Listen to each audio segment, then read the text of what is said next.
Muito bem, deixa eu ver aqui. Ah, acho que é isso. Tá. Então a gente começa, como sempre, com as nossas orações. Vou pedir que vocês deixem no mudo para que, né, não esteja essa interferência também no Zoom, mas depois no final eu vou abrir para algumas dúvidas e perguntas, tá? Vamos lá. Om Shruti Smriti Purananam Alayam Karunalayam Namami Bhagavat Padam Shankaram Loka Shankaram Shankaracharyam Keshavam Badarayanam Sutra Bhashya Kritau Vande Bhagavantau Punah Punaha ईश्वरो गुरुरात्मेति मूर्तिभेदविभागिने व्योमवद्व्याप्तदेहाय दक्षिणामूर्तये नमः गुकारस्त्वन्धकारो वैरुकारस्तन्निवर्तकः अन्धकारनिरोधित्वाद् गुरुरित्यभिधीयते सदाशिवसमारम्भां शङ्कराचार्यमध्यमाम् अस्मदाचार्यपर्यन्तां वन्दे गुरुपरम्पराम् ॐ सहनाववतु सहनौ भुनक्तु सह वीर्यं करवावहै तेजस्विनावधीतमस्तु मा विद्विषावहै ॐ शान्ति शान्ति शान्तिः. E a gente também vai fazer um versinho para Patanjali antes da gente entrar no assunto. Então vamos lá. ॐ योगेन चित्तस्य पदेन वाचां मलं शरीरस्य च वैद्यकेन योपाकरोत्तं प्रवरं मुनीनां पतञ्जलिं प्राञ्जलिरानतोऽस्मि आबाहुपुरुषाकारं शङ्खचक्रासिधारिणं सहस्रशिरसं श्वेतं प्रणमामि पतञ्जलिं. Om. Muito bem. Então, vamos primeiro achar um contexto para os Yoga Sutras, né? Principalmente pelo fato de que os Yoga Sutras é um dos textos mais estudados hoje em dia.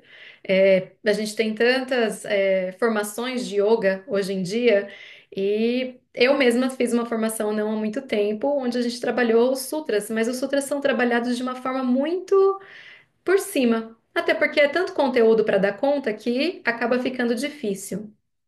E qual que é a diferença do estudo que a gente faz aqui no Atma Vidya e o estudo que geralmente as outras escolas de yoga, né, as outras formações de yoga trazem? O estudo dos Yoga Sutras, eles podem ser interpretados de diferentes formas, de diferentes visões, seguindo diferentes tradições. Então, geralmente, as tradições que são seguidas dentro do mundo do yoga é a própria filosofia do yoga, que anda em par com o Sankhya. São filosofias ou visões, né, como a gente fala, darshana, são visões dualistas. Significa que existe Prakriti, existe Purusha, existe consciência e existe matéria, e existe uma divisão entre as duas, tá? Eu vou explicar isso mais a fundo depois. O Vedanta, ele é um darshana que ele é não dualista, Advaita Vedanta, né? Não dualista. Significa o quê? Que Prakriti não existe sem Purusha, que na verdade Prakriti é uma aparência, mas aquilo que é real é somente Purusha, que é Brahman, que é você, né? Essa que é a pegada assim, né, do Vedanta, é aquilo que dá de verdade moksha, a liberdade, né, dessa roda de samsara. Então, quando a gente analisa os Yoga Sutras, geralmente, se vocês forem procurar outros textos de outros autores, vocês vão encontrar uma certa disparidade, discordância de pensamentos devido a diferentes tradições, né? Então, por exemplo, se você estuda com a professora Glória Arieira e você tem o livro dela que está até aqui, é uma das bases desse curso, né? O Yoga que conduz à plenitude, são baseados na visão do Vedanta. Tem um outro autor também, o Aruna, que é dos Estados Unidos também, né, seguidor de Swami Dayananda, ele também estudou Vedanta e a análise dos Yoga Sutras dele é a partir do Vedanta. Então, entendendo isso, pode ser que se você já tem estudado os Yoga Sutras, o que a gente vai falar aqui e o que a gente fala no curso talvez não case, principalmente naquilo que diz respeito a Samadhi, né? Aquilo que diz respeito a esse propósito final. Enquanto que a visão do Sankhya é uma experiência, o Vedanta vai falar que não. É uma visão que você corrige, porque o Samadhi, ele já é presente para você, você não tem que conquistar, né? Você só tem que limpar aquilo que está no seu caminho de enxergar que Samadhi já é sua realidade, né? Você já é liberto. O Vedanta não faz promessas para depois. O Vedanta fala o quê? É aqui e agora, você já é, né? Não existe nada além disso, nada além de Purusha, então é isso. Mas vamos então entender o porquê que a gente escolhe estudar os Yoga Sutras sob a luz de Vedanta. E isso vai cair lá na tradição védica, né? Então a tradição védica, ela tem por base o corpo de conhecimento conhecido como os Vedas. Então os Vedas, eles são um corpo de conhecimento que era um conhecimento oral, passado de geração em geração, né? Levado adiante por diferentes famílias no berço que hoje a gente chama de Índia e que depois foram compilados em quatro e foram, né, escritos, né? Por isso que a gente tem acesso hoje em dia aos textos em quatro por Veda Vyasa, o compilador dos Vedas, né? E os Vedas é dividido em duas partes principais. Então ele tem o Veda Purva Bhaga ou o Karma Kanda, é a parte dos Vedas que vai lidar com os rituais. Então, tem ritual para tudo nessa vida. Os Vedas, imagina os Vedas como se fosse um guia prático, um manual da vida humana.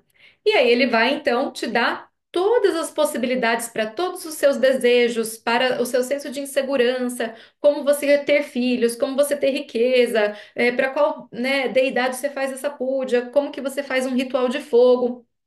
Tudo isso está explicado no Karma Kanda, os rituais, né? Depois, você tem o Jnana Kanda ou o Vedanta. Vedanta, Vedanta, final dos Vedas. O Vedanta, ele já vai trabalhar com o último objetivo de uma vida humana. Então, o último objetivo de uma vida humana, a gente vai chamar de moksha, né? É essa liberdade desse querer ser diferente toda hora daquilo que eu sou, de observar que os meus desejos, eles não têm fim. Ou, tradicionalmente, sair dessa roda de samsara, de nascimento, morte, nascimento, morte, nascimento, morte. Então, parar com tudo isso, né? E o Vedanta vai falar que moksha só é possível através do conhecimento do eu. Não esse eu limitado por esse corpo, mentes, ou, né, órgãos do sentido, mas o eu, que é o eu de todos, que é o único, que é Brahman, que é aquele que é o ilimitado, que é consciência. Muito bem.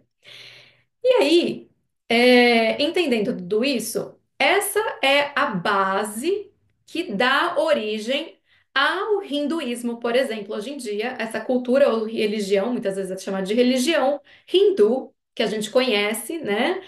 Com as diferentes deidades e com as suas diferentes regras. Então, vão ter diferentes ramificações do hinduísmo. Então, você vai achar os Hare Krishnas, você vai achar os Shivaístas, você vai achar devotos de Devi, e você vai achar também o yoga, então o Tantra, né? Todas essas tradições, essas, né, diferentes ramificações, elas vêm dos Vedas.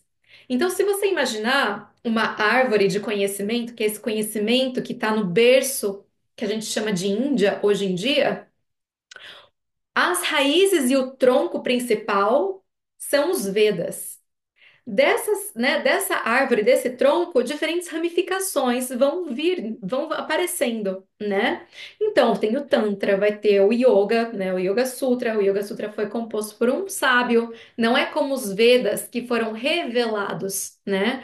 Os Vedas têm esse status de apaurucheia, aquilo que não foi pensado por um intelecto humano. Ou seja, foram rishis, foram sábios. Rishis é aquele que tem Drishtamantraraha, aquele que é capaz de ver os mantras, de receber. Então, são pessoas que têm uma mente tão sutil que foram capazes de pegar essas informações de Ishvara, do universo, do que você quiser chamar, dessa inteligência cósmica, e transcrever e passar adiante na forma dos Vedas. Mas não é que foi pensado por um intelecto humano.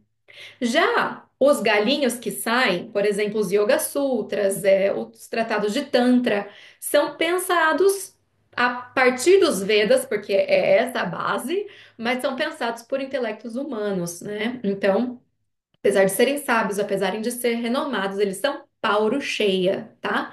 Assim como diferentes outros textos, né? Então, o próprio Tattva-Bodha, que é a introdução para o Vedanta, também foi pensado por, a gente acredita que Adi Shankaracharya Ji, né?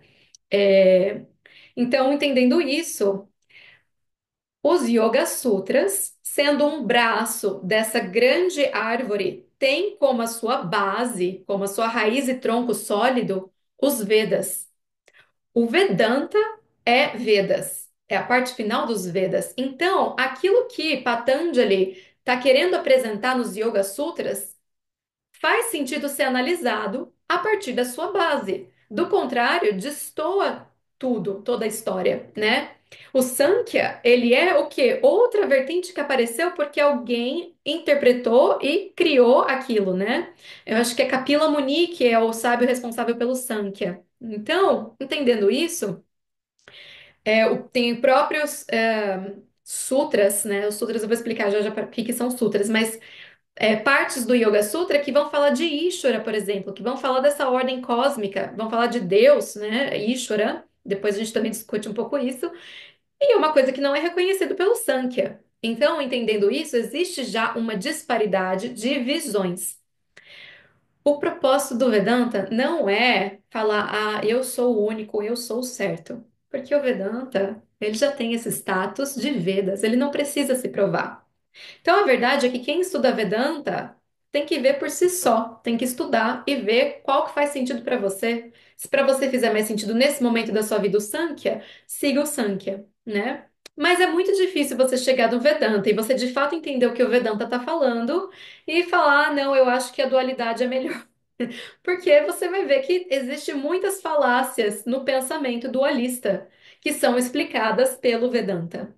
Então, o Vedanta, ele é conhecido, e eu já escutei isso várias vezes morando, eu moro no Canadá, para quem não me conhece, né, nas escolas aqui, o Vedanta é para quem está querendo um conhecimento intelectual, e ele é muito complicado, e são só os sábios da Índia que estudam.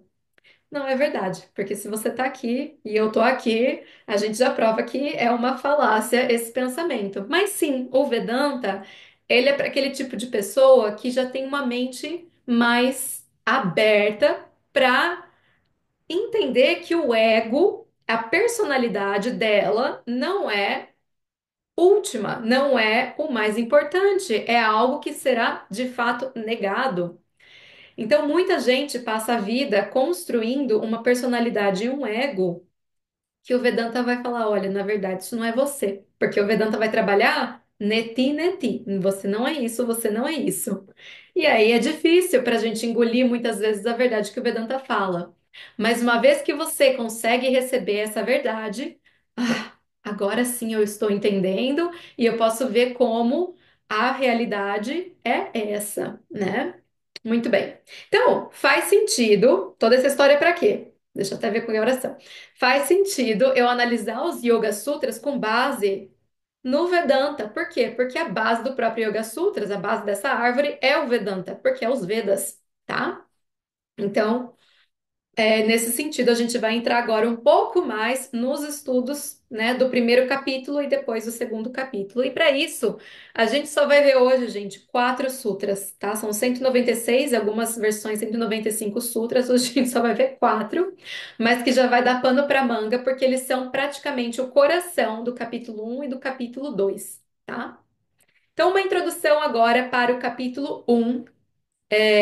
Tem vários nomes, né? A gente pode chamar ele de Sadhya Pada ou Samadhi Pada. Então, Sadhya Pada, Sadhya é aquilo que é o meu objetivo, tá? Então, o capítulo que fala sobre o objetivo dos Yoga Sutras. Ou Samadhi Pada, porque Samadhi é o objetivo dos Yoga Sutras, né? E a gente vai discutir o que que é esse samadhi. Não é uma experiência de liberação, um êxtase, ou o que quer que seja que, né, a internet tá aí para falar isso, enfim, experiência de extrema felicidade, etc. Não, a gente vai entender que samadhi é a sua própria natureza. É isso. E você sabendo disso, você tem moksha, você está liberto, tá? Ah, então, esse primeiro capítulo, assim como tudo na tradição védica, vai apresentar qual que é o objetivo. Para que você estuda os Yoga Sutras? Então, geralmente, Bhagavad Gita, as Upanishads, né, os textos do Vedanta, até mesmo os textos introdutórios, Sadhana Panchakam, Tattva, todos eles têm essa mesma característica, que é o quê? Esse é o objetivo. Aí sim, se você quiser, entra no texto. Se não é esse o objetivo, você está perdendo tempo aqui, tá? Então, os Yoga Sutras seguem essa mesma característica. Primeiro capítulo, ele está falando, esse é o objetivo. Se você quer isso, vamos para o segundo capítulo, que é o sadhana, que é o meio, o instrumento, a maneira como você chega nesse samadhi ou nesse sadhya, que é o seu objetivo, tá? Então, geralmente, no Ocidente, a gente faz o contrário. A gente vai se preparando, se preparando, se preparando, opa, dei de cara com o objetivo. Mas às vezes a gente não tem nem clareza do que a gente está buscando. Não sei se vocês já viveram isso, mas às vezes a gente está, por exemplo, na escola. E você nem sabe direito o que que você quer fazer de faculdade ou o que que você quer ser na sua vida, mas você está ali ralando, estudando e você não sabe nem o porquê que você está fazendo o que você está fazendo, né? Muitas vezes eu me pego, às vezes, ainda nessa mentalidade de fazer coisas sem ter o real entendimento do porquê que eu estou fazendo aquilo, né? Enquanto que na tradição oriental, mais especificamente da Índia, é o quê? É o contrário. Esse é o objetivo. Aí sim eu consigo direcionar as minhas ações e o meu esforço para o objetivo certo. Porque senão é como se eu estivesse remando sem saber para onde eu vou. A gente precisa ter um norte, a gente precisa ter esse objetivo fixo, né? Bem claro, para que eu possa tomar ações alinhadas. Então, o primeiro capítulo é esse objetivo. Depois, os outros três capítulos, eles vão te dar o meio e reforçar. Esse é o objetivo, né? Lá no quarto capítulo, a gente vai falar de novo desse objetivo. Muito bem. Então, o primeiro capítulo, a gente vai trabalhar com três sutras principais, que são os três primeiros, e ele vai estar falando muito sobre a mente humana. Então, hoje em dia, está muito na moda, a gente tem visto muito isso, esse avanço da psicologia, né? E desse entendimento um pouco maior de traumas de infância, de maneiras, de terapias, né? É uma coisa que antes que era um tabu, hoje em dia é muito mais falado. Patanjali já falava da mente humana há milhares de anos, né? Não sei quantos, acho que é um milênio, não sei direito quanto que eles datam. Não, não tem como saber também, tá, gente? As datas exatas dos textos, porque é uma tradição oral, então ninguém se importava muito com a data, nem com quem fez, a gente nem sabe quem que é Patanjali de fato. O importante é o conteúdo, né? Daquilo que está sendo proposto a ser estudado. Então, é, Patanjali, ele vai descrever a mente humana de uma forma muito interessante nesse capítulo um, onde a gente vai entendendo um pouco mais esse instrumento, tá? Mas a gente vai ficar com o objetivo desse estudo. Então, deixa eu abrir aqui pra gente o capítulo um, esses três primeiros sutras. Muito bem. Então, vamos lá. Eu vou cantar uma vez e aí, se vocês quiserem repetir no mudo, pode repetir comigo na segunda vez. Então, a gente vai cantar os três primeiros de uma vez. Atha yoganushasana. Atha yoganushasana.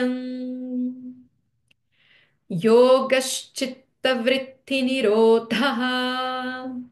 Yogashchitta vritti nirodhaha. Tada drashtu swarupe vasthanam. Tada drashtu swarupe vasthanam. Anam. Muito bem. Então, vamos ver a tradução desses sutras, mas a gente vai entender muito mais a fundo. Agora, então, o ensinamento tradicional de yoga. A gente pode ficar uma hora falando só desse sutra. Mas, por que que tem essa palavra atha? Agora, então. O que que isso significa? Vamos discorrer um pouquinho sobre isso, só para a gente entender.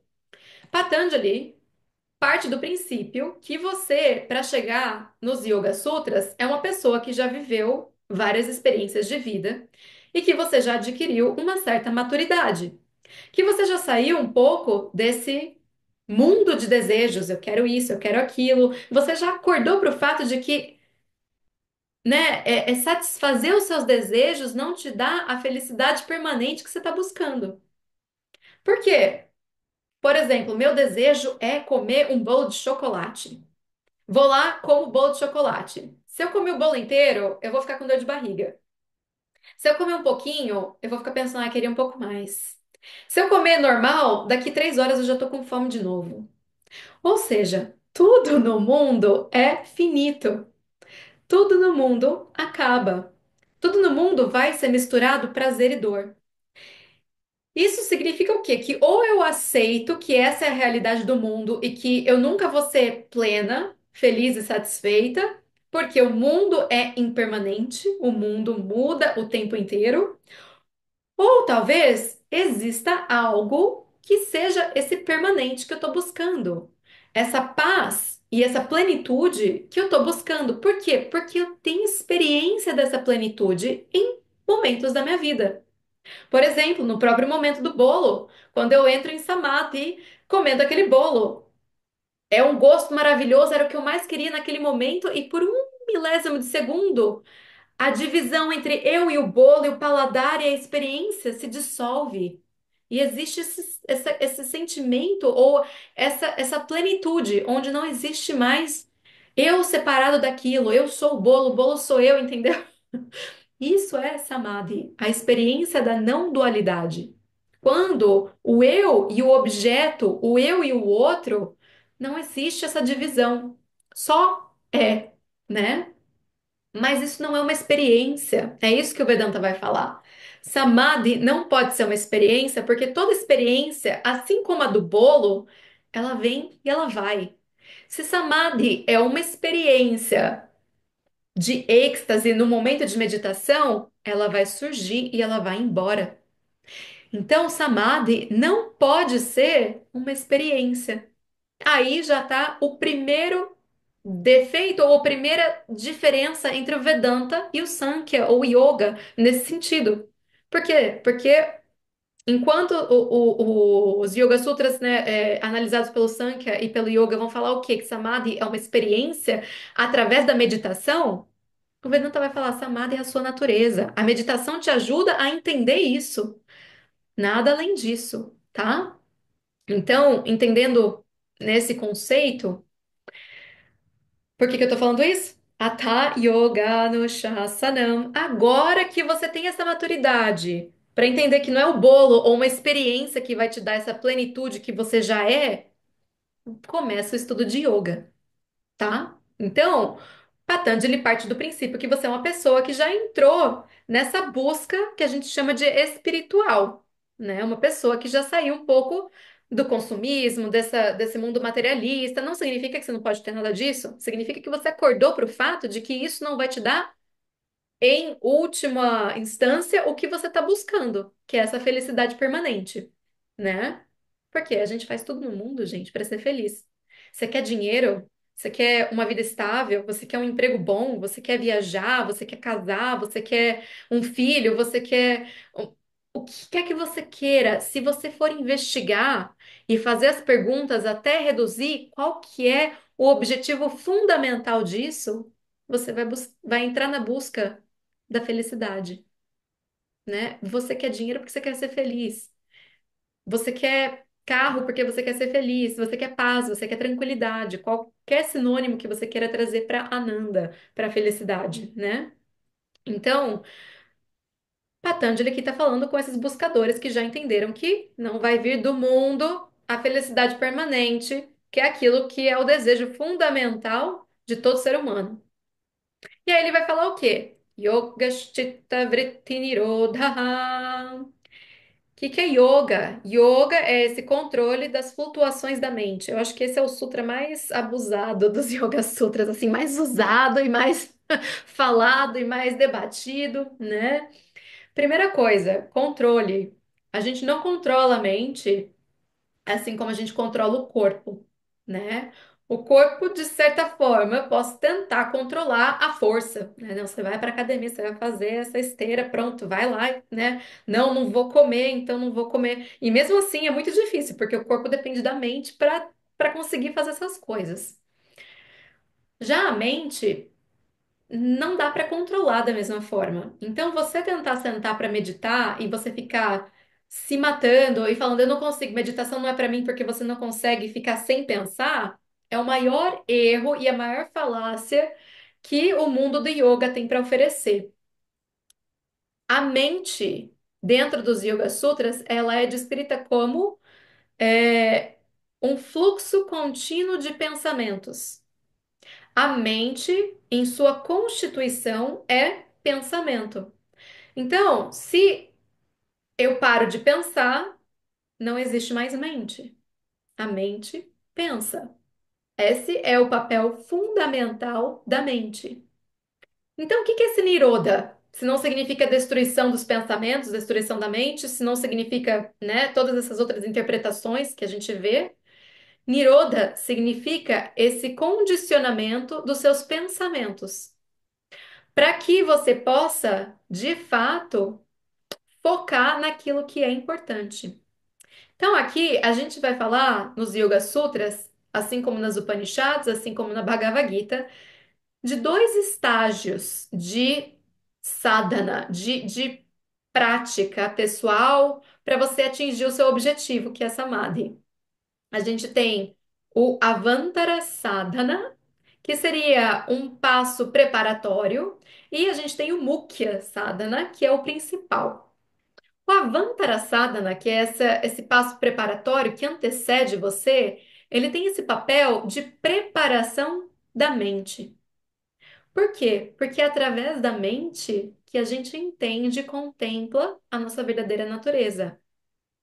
A mente é o locus, é o local do samsara e é o local de moksha. Então, uma mente, ela pode ser samsari ou uma mente pode ser liberta, né? A liberação não é uma experiência, mas a liberação no sentido de que você entende a sua natureza, esse ahá, esse entendimento e essa correção de visão, ela acontece aonde? Ela não acontece no nosso corpo, ela acontece na nossa mente. Então, eu preciso preparar essa mente para conseguir receber esse conhecimento que os próprios Yoga Sutras estão passando, que vai ser o próximo sutra que a gente já vai ler.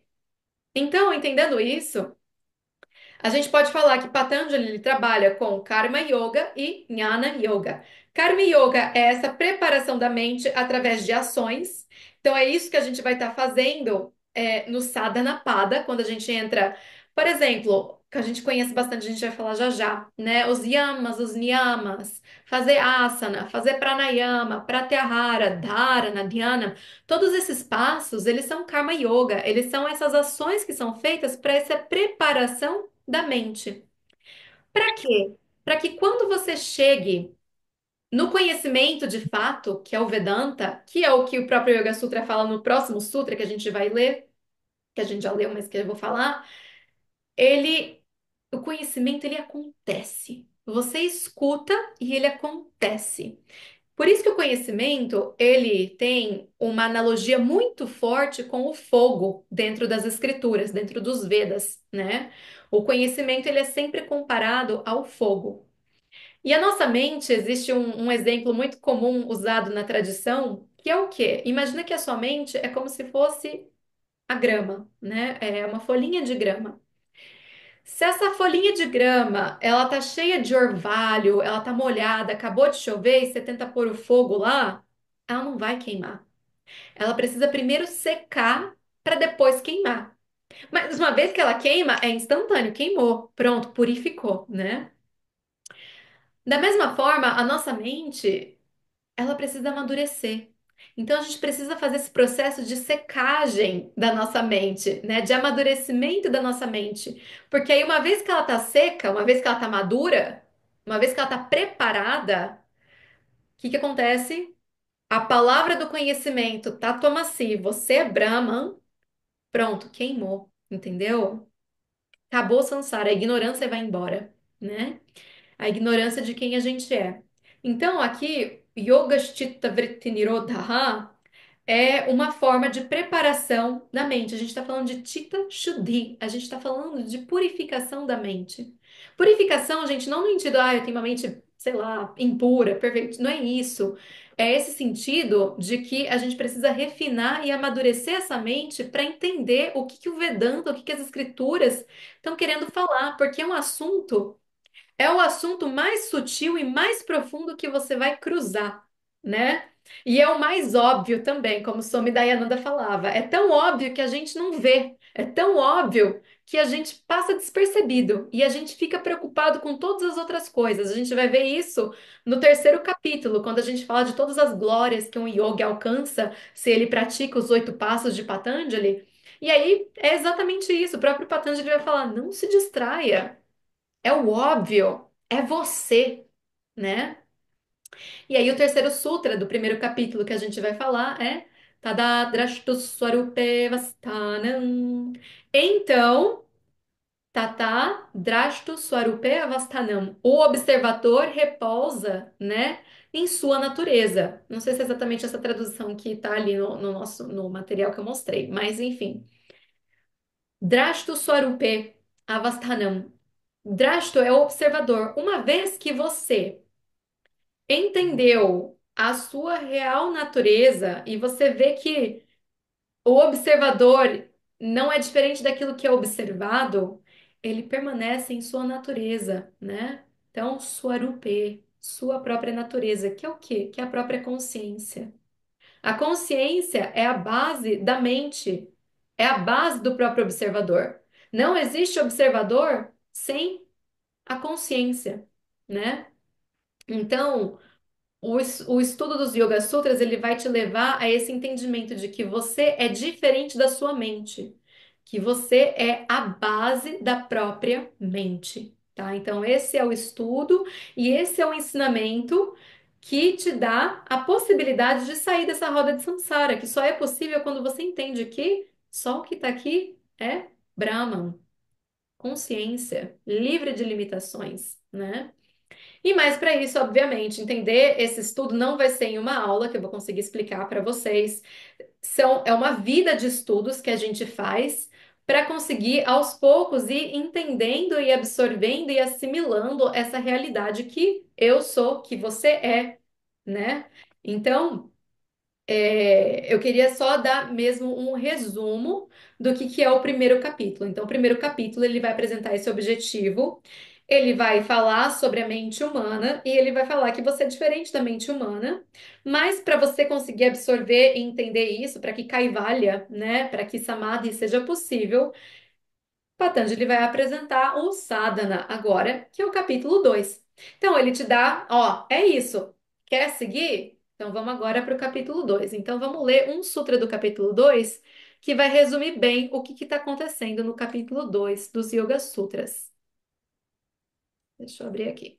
Bem, então, a gente vai ver esse sutra aqui que fala dos 8 passos, né, do Yoga Sutras, que é o que mais é falado no mundo do yoga. Então, vamos lá. Yamanyamasana pranayama pratyahara dharana dhyana samadhayo stvavangani. Junta aquele V com aquele A, tá? Eu quis separar, deu errado. Yamanyamasana pranayama pratyahara dharana dhyana samadhayo stvavangani. Muito bem. Então, os 8 passos dos Yoga Sutras de Patanjali, eles são esse sadhana, eles são esse caminho para chegar no oitavo, que é Samadhi, né? Que é o objetivo final que te dá moksha, que te dá a libertação. Então, o capítulo 2 ele não vai trabalhar com todos, tá? Ele vai até o Pratyahara. O Dharana, a concentração, Dhyana, a meditação e o Samadhi em si vai ser trabalhado no capítulo 3 e no capítulo 4, tá? Então, a gente não vai trabalhar com eles aqui agora. Mas a gente vai focar, então, nesses 5 primeiros passos. Vamos conversar um pouquinho sobre eles. Então, a gente viu que moksha, samadhi, acontece na mente. E a gente viu que yoga é esse entendimento, esse trabalho de purificação, esse Chitta Shuddhi na mente. Para isso, Patanjali vai falar: você tem que começar, primeiro de tudo, com as suas condutas, com os seus valores. Não é no seu tapetinho de yoga, de forma alguma. É a maneira como você vive a sua vida no seu dia a dia, em todas as suas transações no mundo. É com a pessoa da padaria, é no seu trabalho, é com a sua família, é a maneira como você se comporta com os outros animais. São valores éticos e morais que são intrínsecos ao ser humano, né? Então aqui a gente está falando de Dharma. Dharma são essas leis universais que já vêm de fábrica. Não é algo que uma religião vai falar, é isso, segue. Não. Por quê? Porque aquilo que é o Dharma reflete na como você se sente. Se alguém te engana, se alguém te machuca, você não gosta. Se você não gosta, você não deve fazer para o outro. É uma lei natural, universal, é o bom senso. Mas Patanjali enumera aqui, porque também os próprios Vedas vão enumerar outras coisas que constituem o Dharma, porque o conhecimento humano da mente humana é limitado. Então, também existem outras coisas que compõem esse Sanatana Dharma, essa lei universal eterna, né? Sanatana, que, enfim, história para outro momento. Então, os primeiros 2 passos dos Yoga Sutras são os yamas e os niyamas. Os yamas vêm de yamdato, aquilo que eu preciso restringir. Ou seja, se você pensar nisso, é uma coisa que às vezes você tem uma tendência natural e que você precisa parar. O primeiro deles, e mais conhecido no mundo do yoga, é o ahimsa, a não violência. Por quê? Ah, Maline, todo ser humano tem então a tendência à violência? Todo ser humano, gente, tem em si a divisão ou a limitação entre eu e o outro. E quando existe o outro pode ser fator de medo para mim, pode infligir a minha sobrevivência. Então, aqui, o nosso próprio instinto de sobrevivência muitas vezes leva à rimsa, leva à violência, tá? Por mais que eu não queira, é algo instintual. Se o meu senso de segurança está sendo ameaçado, pode ser que apareça, então, na forma de violência. E é nas coisas mais simples, tá, gente? Às vezes, é, por exemplo, num relacionamento onde você tá brigando com o seu parceiro, poxa, é a pessoa que você ama, mas de alguma forma aquilo tá atacando essa noção de segurança. Então, às vezes, a gente fala coisas que a gente não queria ter falado para a pessoa que a gente, né, escolheu compartilhar a vida. Às vezes a gente fala isso para os nossos pais, para os nossos filhos, quando a gente perde a paciência. Ou às vezes no trânsito, uma pessoa me corta e eu já vou lá buzinar e gritar e xingar. Tô causando rimsa. Mas ao mesmo tempo, é porque eu tava me protegendo. Então não é algo, né? Eu acho que assim, não é algo para apontar o dedo, não é algo para, né, para gente falar, ah, né? É uma questão para gente se julgar, mas é uma questão de se tornar consciente. Eu sou um ser humano, né? A gente vai entender, mas assim, a princípio, nesse mundo de transações, nesse entendimento de individualidade, eu sou um ser humano que tem que viver no mundo. E o mundo me apresenta diferentes ameaças. Então a Rimsa vai me contar o quê? Como que eu posso aparecer no mundo sem causar mais dano, mas ao mesmo tempo me protegendo? Então, às vezes, se antes você, sei lá, brigava com do seu parceiro, hoje em dia você. Ah, eu tenho voto de ahimsa, é um valor que eu cultivo na minha vida. Então, eu não vou, de forma alguma, xingar. Pode ser um voto que você faz, entendeu? Eu vou, tipo, tudo bem, vamos conversar depois. E aí você conversa depois, quando você estiver mais calmo, calma. Ou então no trânsito, eu faço um voto de que eu não vou mais buzinar no trânsito, a não ser que esteja um perigo assim absurdo, eu preciso informar alguém, mas tipo, não para retaliar. Esse é o meu voto, né? Então, entendendo isso, peraí, que o Leonardo mandou uma mensagem aqui. É uma expressão trágica de uma necessidade não atendida. Ó, na comunicação não violenta, entendemos que toda violência é uma expressão trágica de uma necessidade não atendida. Boa, Leandro, obrigada. Então é isso. Mas entendendo isso, né, na comunicação não violenta, é um dos votos de ahimsa, né? Então, você seguir a ahimsa seria você seguir essa comunicação não violenta. Por isso que o vegetarianismo faz parte do yoga. E aí tem muita gente que, nossa, é um assunto, gente, o vegetarianismo, que eu não vou entrar muito aqui. Mas hoje em dia tem tanta coisa falando, ah, mas o vegetarianismo não é bom porque o corpo humano precisa desses nutrientes. Ah, mas os animais. E aí fica assim uma briga, gente. E aí entra em outros. A gente começa a causar rimsa porque a gente começa a brigar verbalmente sobre tópicos de não violência. É uma loucura.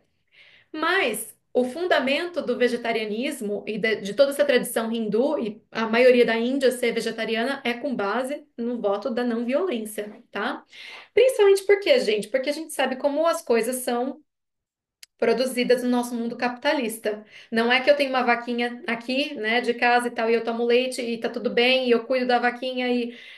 Não, a gente sabe que é larga escala, a gente sabe o quanto de violência que esses animais passam, então é um voto que você pode ou não fazer, porque isso vai depender de você. Então, a rimsa é um dos primeiros é, yamas. Então, um exemplo dos yamas. Então, não roubar, asteia, brahmachari, que é um tópico que a gente discutiu bastante no curso, né, do curso passado.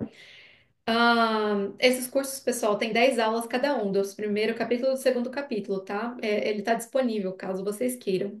Mas Brahmachari seria o quê? Muita gente aí fala de celibato, mas é esse comprometimento de você não dispersar a sua energia com coisas que são efêmeras. Não, não no nosso contexto, não precisa significar o celibato, tá? Então, mas é o quê? Celibato é uma tendência natural. O instinto sexual é uma tendência natural. Então, o celibato vai contra, é uma restrição. Então, os yamas têm esse papel de restringir tendências naturais. Para quê? Ah, porque eu preciso de disciplina. Não, porque você fazendo isso, você não vai ser joguete dos seus desejos e dos seus instintos. Você vai começar a racionalizar, a pensar e a fazer melhores escolhas. Então, os yamas não é simplesmente uma questão de disciplina, de força, de conter. Não. É para você ter mais clareza, para que o seu objetivo fique mais claro, para que você viva uma vida melhor. Então, os objetivos dos yamas é um pouco isso. Então, valores éticos e morais. Os niyamas também são, mas os niyamas são na forma de aquilo que eu preciso seguir, né?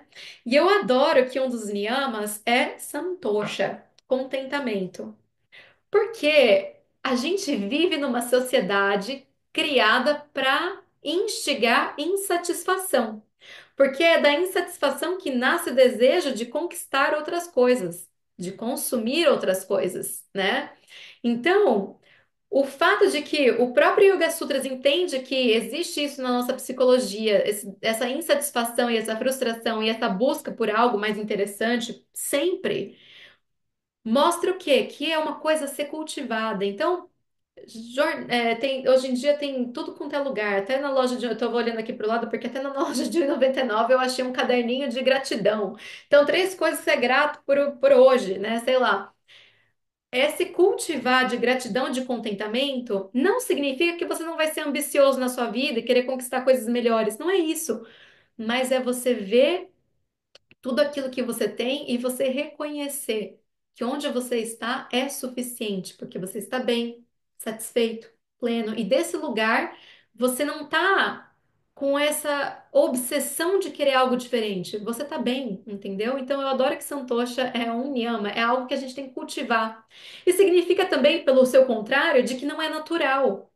Então, você querer estar feliz o tempo inteiro e você não está feliz o tempo inteiro, então tem alguma coisa errada com você, tem alguma coisa errada com esse pensamento. Todo ser humano vai ter momentos de altos e baixos. Por isso que você tem que estar sempre buscando o santosha. Então não tem nada de errado com você se hoje você está se sentindo um pouco para baixo. É natural, são movimentos mentais. Tudo faz parte da mente, tristeza e felicidade, né? A gente vive no dualismo.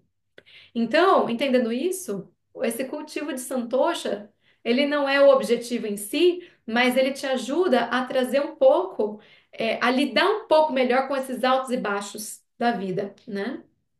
Ah, muito bem, então esses são os niyamas. E aí a gente vai ter outros niyamas também. Então, Shaucham, né, que é a pureza do corpo, a pureza do espaço, a pureza da mente. Enfim, a gente vai estar trabalhando com todos eles e eu não vou entrar a fundo em cada um deles aqui porque não dá tempo. Senão eu entraria, ficaria. Eu acho que eu perdi tipo uma. Não perdi, não. Eu investi uma aula inteira só em ahimsa quando a gente fez o curso. Mas enfim. Depois vem asana. Então, asana é o carro-chefe do yoga hoje em dia, é o que todo mundo conhece. Todo mundo chega no yoga por causa de asana. E quando eu falo de yoga para minha vizinha, a vizinha vai achar que eu estou falando da aula de ginástica da academia. Ela não vai achar que eu estou falando de tudo isso que é de fato yoga, né? Mas vamos entender qual que é a principal função do asana, né? Nos Yoga Sutras, só existe um sutra, um aforismo, que fala de asana. Então, Sthiram Sukham Asanam. Asana é uma postura que é Sthiram, que ela é estável e que ela é Sukham, que ela é confortável. Nada além disso. Nada além disso. Todos os vinyasa, isso e aquilo, e blá blá blá, e Krishnamacharya, tudo isso veio depois. Os Yoga Sutras, ele não vai trabalhar com posturas. Ele simplesmente fala que a asana é uma postura estável e confortável. Por quê? Porque qual que é o objetivo de Patanjali? O objetivo de Patanjali é Samadhi. E para que você entenda que você não é esse corpo não pode ser um peso para você. Esse corpo precisa ter um instrumento para você viver sua vida. Então, a prática de asanas, ela é importante, porque com um corpo saudável, você consegue de fato ter uma mente disponível para o ensino, para o conhecimento, né? Do contrário, você está sempre, não sei se você já perceberam isso, você fica doente, parece que o mundo você fica obcecado naquela doença, naquele momento. Tá com Covid, nossa, não consigo fazer absolutamente nada, não consigo pensar em nada. Então a gente precisa sim de um corpo saudável, por isso que entra aí a asana, né? E Patanjali vai falar muito de meditação. Então, você precisa ter uma certa maestria sobre esse corpo para poder se sentar em meditação.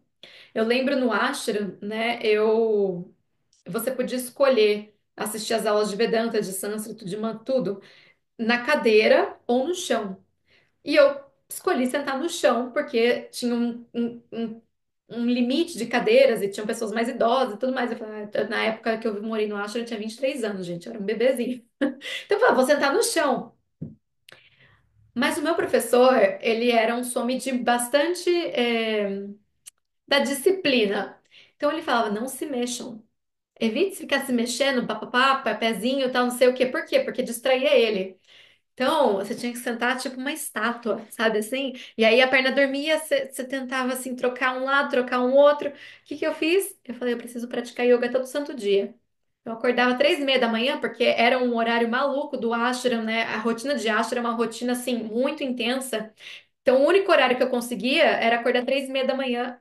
Foi loucura, mas eu fazia yoga todo dia para conseguir sentar e assistir a aula.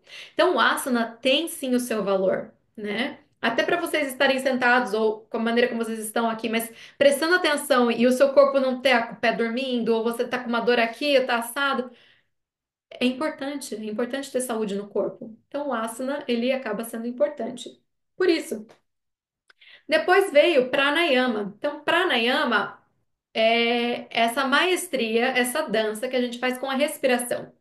E para quem faz aula de pranayama comigo sabe, né, Valéria? O pranayama ajuda muito na concentração.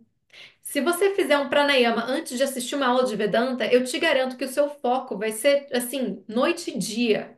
Por quê? Porque o pranayama é esse link entre o seu corpo, a sua mente e o foco, o momento presente.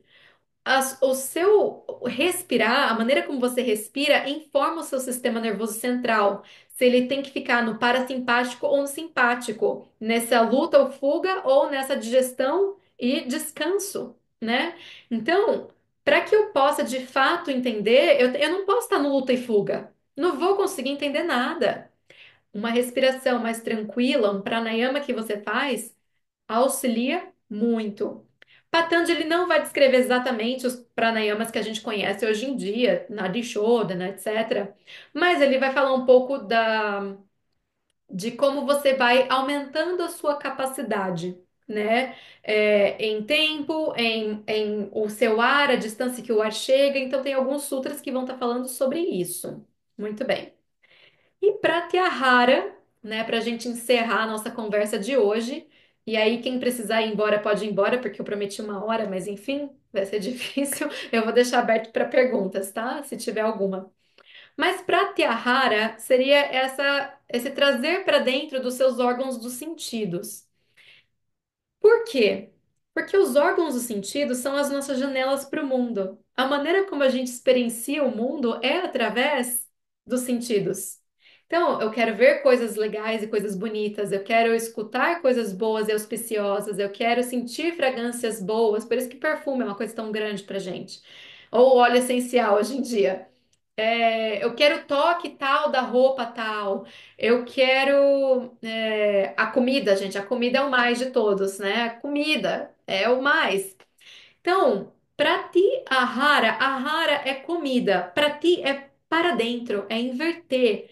Então, quais são as comidas dos sentidos? São tais. Como que eu trago isso para dentro? Então, para ti, ahara esse entendimento de que os objetos do mundo não necessariamente vão trazer o que você está buscando, e eles podem servir de distração para você. Então, é uma prática que pode ser feita de diferentes formas. Você pode fazer durante a própria meditação, quando você traz os seus sentidos e a sua observação, por exemplo, para a sua respiração. Ou pode ser um voto, por exemplo, de você fazer uma disciplina onde eu vou parar de comer bolo de chocolate. Tô falando de bolo de chocolate que eu comi ontem, gente. De bolo de chocolate por um mês, né? Então, pode ser que isso também seja uma prática de pratyahara. Mas qual que é o objetivo? A gente nunca pode fazer nada, gente, sem ter um objetivo claro. Por que que eu tô fazendo o que eu tô fazendo? Porque eu vejo que, por exemplo, o bolo de chocolate é uma grande distração. Se eu fico sem bolo de chocolate, eu fico irritada, eu começo a brigar com todo mundo. Aí tá comprometendo lá com a rimsa, né? Então, vai muito desse autoestudo. Por isso que o autoestudo, Swadhyaya, que é um dos niyamas, é muito fundamental. Swadhyaya, ele pode ser visto de duas formas. Não é só Swadhyaya, o estudo da sua natureza Vedanta, óbvio, mas é também o estudo dessa mente, dessa personalidade. Para quê? Para que você possa fazer as ações, né, que façam mais sentido para você.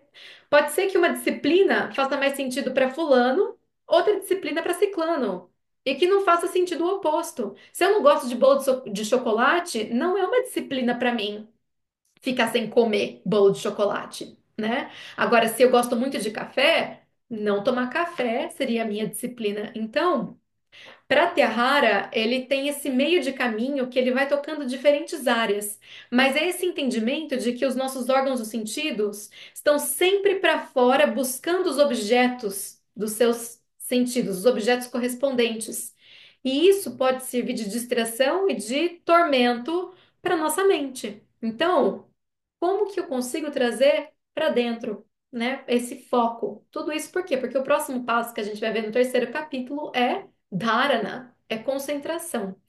Então, os Yoga Sutras, às vezes, eles são descritos como passos, mas não necessariamente eles são passos, né? Anga, em sânscrito, Ashtanga Yoga, né? Os 8 passos de Patanjali, também são traduzidos como Anga, membros, literalmente membros. São membros desse corpo que é o yoga, e eles funcionam em conjunto, né? Então, não é porque eu cheguei em Dhyanam que eu posso deixar de lado a Ahimsa, né? O primeiro passo. Eles funcionam como um todo, como um corpo todo, que é o yoga. Tá bem? Então, pessoal, vou parar por aqui. Vou deixar aberto para perguntas, se alguém tiver. e depois a gente encerra com uma pequena oração, tá bem? E é isso, muito obrigada pela presença de vocês. Deixando o lembrete de que o curso do terceiro e do quarto capítulo vai começar na próxima semana, dia 25. São 8 encontros, eu vou fazer o meu melhor para conseguir dar conta dos 2 capítulos, em 8 encontros. Quarta-feira, 4h30 da tarde, horário do Brasil, tá bem? Tem gravação disponível. E muito obrigada, pessoal. Muito, muito obrigada. Vocês têm alguma dúvida, alguma questão? Não? Tranquilo, só muita coisa para digerir, muita informação. Gente, sempre aula de Vedanta. Tá bom. Depois de uma semana eu consigo pensar em alguma coisa para perguntar, né? Bom, pessoal, muito obrigada. Essa aula, se vocês quiserem reassistir, eu vou colocar no YouTube até o final de semana e vou compartilhar o link, né, lá no Instagram do Atma Vidya. Foi um prazer estar com todos vocês e a gente vai finalizar então com uma oração pela paz, tá bem? Swasti Pataha. Para que todos os seres em todos os lugares sejam felizes e plenos, para que haja paz.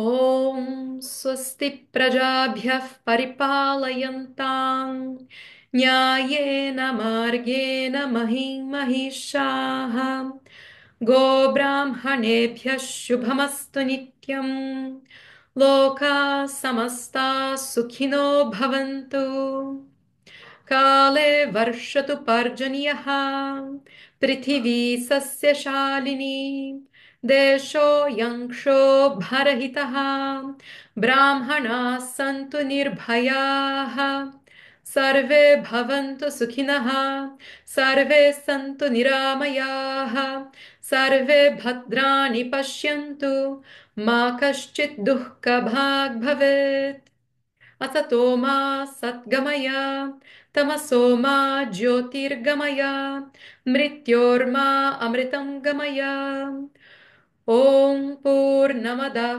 पूर्णमिदं पूर्णात् पूर्णमुदच्यते पूर्णस्य पूर्णमादाय पूर्णमेवावशिष्यते ॐ शान्ति शान्ति शान्तिः हरिः ॐ श्रीगुरुभ्यो नमः हरिः ॐ Hariom, pessoal. Namastê. Um bom fim de semana para vocês. Tchau, tchau.